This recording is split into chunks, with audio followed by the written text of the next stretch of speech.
धर्मस्य सर्वधर्म स्वरूपिणे अवतार वरिष्ठाय रामकृष्णाय ते नमः। শ্রী শ্রী রামকৃষ্ণ লীলা প্রসঙ্গ দ্বিতীয় ভাগ, গুরুভাব উত্তরার্ধ এবং দিব্যভাব ও নরেন্দ্রনাথ। পূজনীয় স্বামী শারদানন্দজি মহারাজের রচনা। পৃষ্ঠা সংখ্যা 93। গুরুভাব সম্বন্ধে শেষ কথা। ঠাকুরের পুণ্য দর্শন লাভ করিয়া তাহার অদৃষ্টপূর্ব ত্যাগ, বৈরাগ্য ও ঈশ্বর প্রেমের পরিচয় পাওয়া অবধি নিজ সহপাঠী বন্ধুদিগকে তাহার নিকটে লইয়া যাইয়া তাহার সহিত পরিচিত করিয়ে দেওয়া স্বামীজীর জীবনে একটা ব্রত বিশেষ হইয়া উঠিয়াছিল। আমরা কথা বলিতেছি বলিয়া কেহ যেন না ভাবিয়া বসেন যে বুদ্ধিমান স্বামীজী একদিনের আলাপে কাহারও প্রতি আকৃষ্ট হইলেই তাহাকে ঠাকুরের নিকট লইয়া যাইতেন। অনেক দিন পরিচয়ের ফলে যাহাদিগকে সৎ স্বভাব বিশিষ্ট এবং ধর্মানুরাগী বলিয়া বুঝিতেন, তাহাদিগকে সঙ্গে করিয়া দক্ষিণেশ্বরে লইয়া যাইতেন। চেষ্টা করলেই যার যা ইচ্ছা হতে পারে না।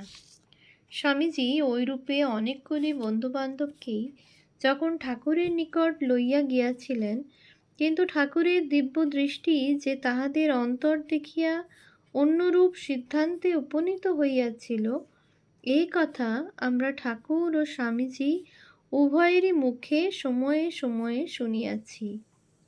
স্বামীজী বলিতেন, ঠাকুর আমাকে গ্রহণ করিয়া ধর্ম সম্বন্ধীয় শিক্ষা দিদানে আমার উপর যেরূপ কৃপা করিতেন, সেইরূপ কৃপা তাহাদিগকে না করায় আমি তাহাকে ঐরূপ করিবার জন্য পীড়াপিড়ি করিয়া ধরিয়া বসিতাম। বাল স্বভাববশত অনেক সময় তাহার সহিত কোমর বাঁধিয়া তর্ক করিতেও উদ্যম হইতাম। বলিতাম, কেন মহাশয়, ঈশ্বর তো আর পক্ষপাতী নন যে একজনকে কৃপা করবেন এবং আরেকজনকে কৃপা করবেন না। তবে কেন আপনি উহাদের আমার ন্যায় গ্রহণ করবেন না? ইচ্ছা ও চেষ্টা করলে সকলেই যেমন বিদ্বান পণ্ডিত হতে পারে, ধর্মলাভ ঈশ্বরলাভও যে তেমনই করতে পারে, এ কথা তো নিশ্চয়। তাহাতে ঠাকুর বলিতেন, কি করব রে, আমার মা যে দেখিয়ে দিচ্ছে ওদের ভেতর ষাঁড়ের মতো পশু ভাব রয়েছে, ওদের এ জন্মে ধর্মলাভ হবে না, তা আমি কি করব? তোর ও কি কথা, ইচ্ছা ও চেষ্টা করলেই কি লোকে এ জন্মে যা হয় তাই হতে পারে? ঠাকুরের ও কথা তখন শোনে কে? আমি বলিতাম, সে কি মশাই, ইচ্ছা ও চেষ্টা করলে যার যা ইচ্ছা তা হতে পারে না? নিশ্চয়ই পারে। আমি আপনার ও কথায় বিশ্বাস করতে পারছি না। ঠাকুরের তাহাতেও ওই কথা, তুই বিশ্বাস করিস আর নাই করিস, মা যে আমায় দেখিয়ে দিচ্ছে। আমিও তখন তার কথা কিছুতেই স্বীকার করতুম না। তারপর যত দিন যেতে লাগলো, দেখে শুনে তত বুঝতে লাগলুম ঠাকুর যা বলেছেন তাই সত্য, আমার ধারণাই মিথ্যা। তৃতীয় দৃষ্টান্ত, পণ্ডিত শশধরকে দেখিতে যাইয়া ঠাকুরের জল পান করা। স্বামীজী বলিতেন, এই রূপে যাচাইয়া বাজাইয়া লইয়া তবে তিনি ঠাকুরের সকল কথায় ক্রমে ক্রমে বিশ্বাসী হইতে পারিয়াছিলেন। ঠাকুরের প্রত্যেক কথা ও ব্যবহার ওই রূপে পরীক্ষা করিয়া লওয়া সম্বন্ধে আর একটি ঘটনার কথা আমরা স্বামীজীর নিকট হইতে যেরূপ শুনিয়াছি, এখানে বলিলে মন্দ হইবে না। 1885 খ্রিস্টাব্দের রথযাত্রার দিনে ঠাকুর স্বামীজীর নিকট হইতে শুনিয়া পণ্ডিত শশধর তর্কচূড়ামণিকে দেখিতে গিয়াছিলেন। পঞ্চম অধ্যায় দেখো। শ্রী শ্রী জগদম্বার নিকট হইতে সাক্ষাৎ ক্ষমতাপ্রাপ্ত ব্যক্তি যথার্থ ধর্মপ্রচারে সক্ষম, অপর সকল প্রচারক নামধারীর বাগাড়ম্বর বৃথা। পণ্ডিতজিকে ঐরূপ নানা উপদেশ দানের পর ঠাকুর পান করিবার জন্য এক গেলাস জল চাহিলেন। ঠাকুর যথার্থ তৃষ্ণার্ত হইয়া ঐরূপে জল চাহিলেন, অথবা তাহার অন্য উদ্দেশ্য ছিল, তাহা আমরা ঠিক বলিতে পারি না। কারণ ঠাকুর অন্য এক সময়ে আমাদের বলিয়াছিলেন যে, সাধু সন্ন্যাসী অতিথি ফকিরেরা কোনো গৃহস্থের বাটিতে যাইয়া যাহা হয় কিছু খাইয়া না আসিলে তাহাতে গৃহস্থের অকল্যাণ হয়, এবং সেজন্য তিনি যাহার বাটিতেই যান না কেন, তাহারা না বলিলে বা ভুলিয়া গেলেও স্বয়ং তাহার নিকট হইতে চাহিয়া লইয়া কিছু না কিছু খাইয়া আসেন। সে যাহা হোক, এখানে জল চাহিবা মাত্র তিলক, কণ্ঠী প্রভৃতি ধর্মলিঙ্গধারী এক ব্যক্তি সশ্রম্ভ্রমে ঠাকুরকে এক গ্যালাস জল আনিয়া দিলেন। ঠাকুর কিন্তু ওই জল পান করিতে যাইয়া উহা পান করিতে পারিলেন না। নিকটস্থ অপর এক ব্যক্তি উহা দেখিয়া গেলাসের জলটি ফেলিয়া দিয়া আর এক গেলাস জল আনিয়া দিল, এবং ঠাকুরও উহার কিঞ্চিৎ পান করিয়া পণ্ডিতজির নিকট হইতে সেদিনকার মতো বিদায় গ্রহণ করিলেন। সকলে বুঝিল পূর্বানীত জলে কিছু পড়িয়াছিল বলিয়াই ঠাকুর উহা পান করিলেন না।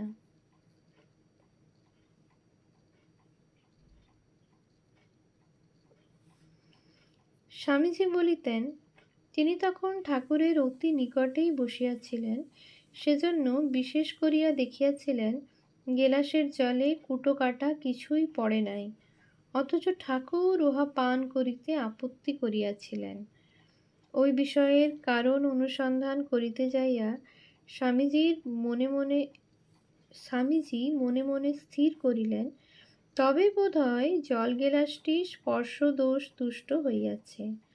কারণ ইতঃপূর্বেই তিনি ঠাকুরকে বলিতে শুনিয়াছেন যে, যাহাদের ভিতর বিষয় বুদ্ধি অত্যন্ত প্রবল, যাহারা জুয়াছুরি, বাটপাড়ি এবং অপরের অনিষ্ট সাধন করিয়া অসৎ উপায়ে উপার্জন করে, এবং যাহারা কামকাঞ্চন লাভের সহায় হইবে বলিয়া বাহিরে ধর্মের ভেক ধারণ করিয়া লোককে প্রতারিত করে, তাহারা কোনরূপ খাদ্যপানীয় আনিয়া দিলে তাহার হস্ত উহা গ্রহণ করিতে যাইলেও কিছু দূর যাইয়া আর অগ্রসর হয় না, পশ্চাতে গুটাইয়া আসে, এবং তিনি উহা তৎক্ষণাৎ বুঝিতে পারেন।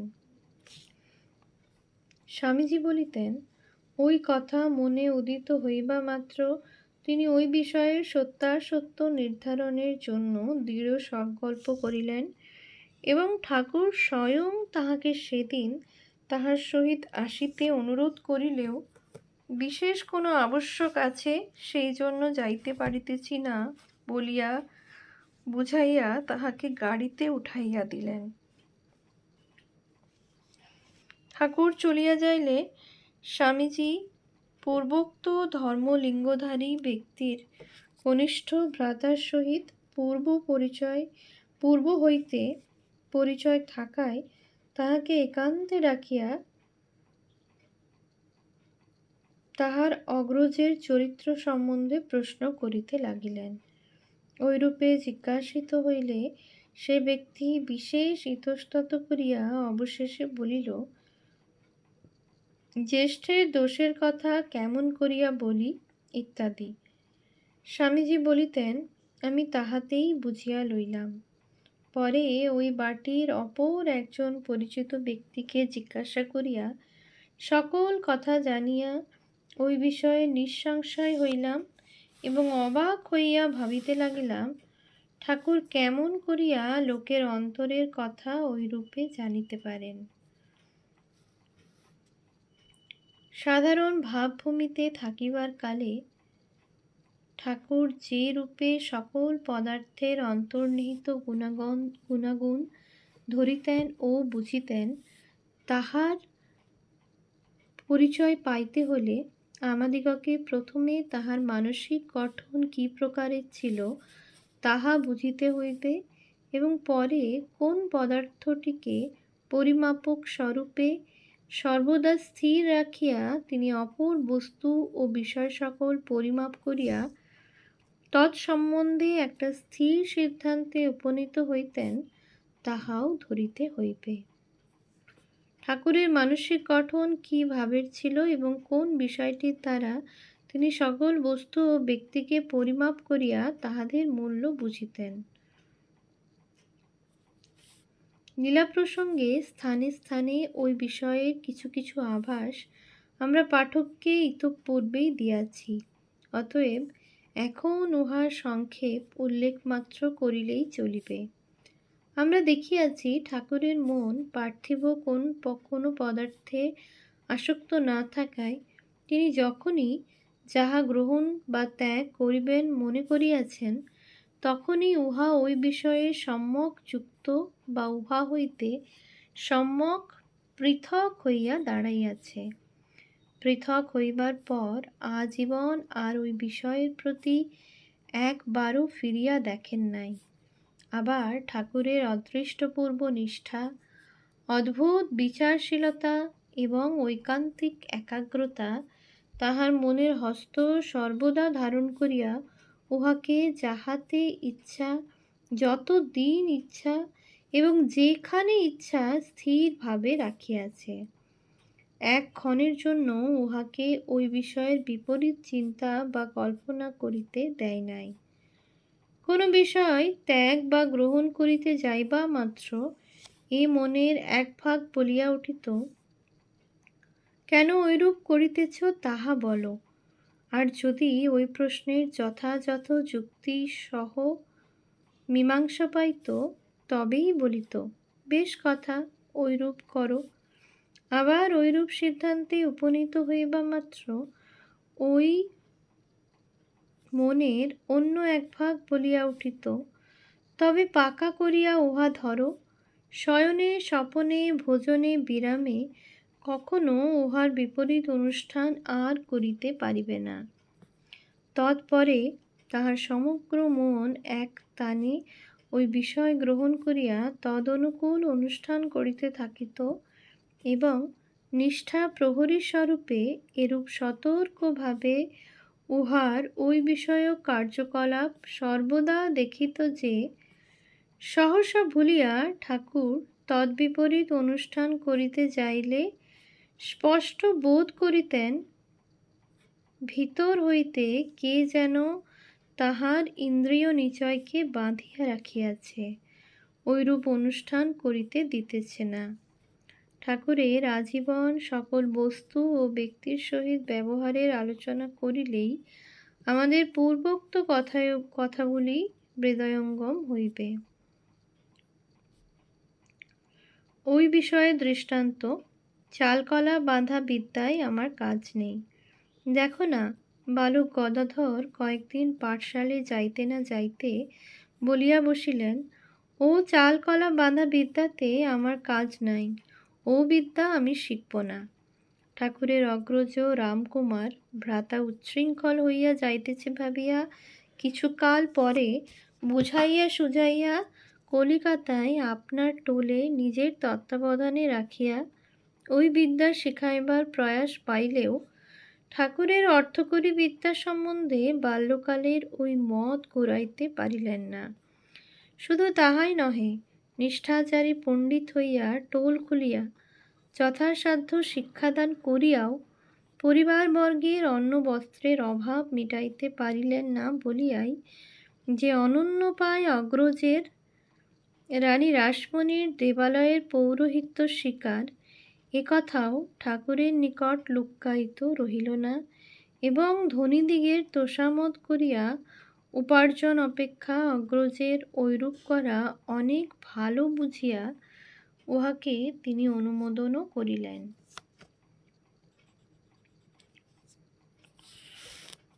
ওম শান্তি শান্তি শান্তি।